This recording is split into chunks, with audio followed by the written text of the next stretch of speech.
আল্লাহ বলে ডাকতে বলে হাবি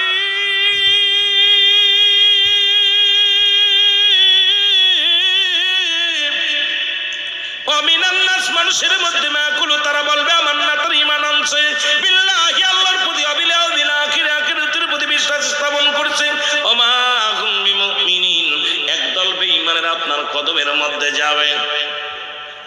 চোর বাটপার কত বুঝেন নাই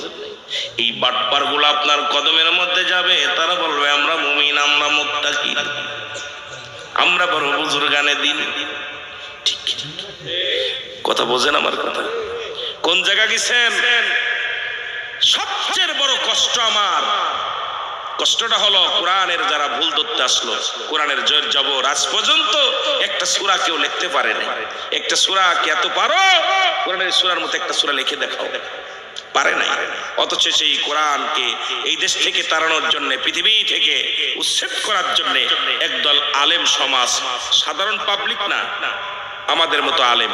আলেম সমাজ উঠে পড়ে লাগছে যে কোরআন যদি মানুষকে বিভ্রান্তি করা যায় তাহলে মানুষের ঈমান নষ্ট করার বড় একটা উপায় পাওয়া যাবে কারণ কোরআনের ভুল ধরতে পারলেই কারণ এই সমাজের মানুষগুলো সাধারণ পাবলিক গুলো কোরআন থেকে ফিরে আসবে কোরআন হেফজও করবে না কোরআন আর ওরা কি করবে ওরা আর এটা হেফাজত করবে না সুতরাং এই মুসলমান জাতিকে শেষ করার বড় উপায় হলো কোরআনকে আঘাত করা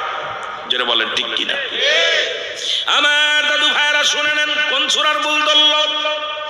আল্লাহ বলেন কুল হুয়াল্লাহু আহাদ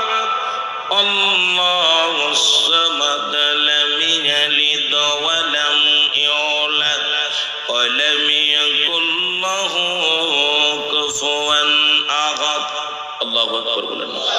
আল্লাহ বলেন কুল আপনি বলে দেন কারে বলতে বললেন নবীরে বলতে বললেন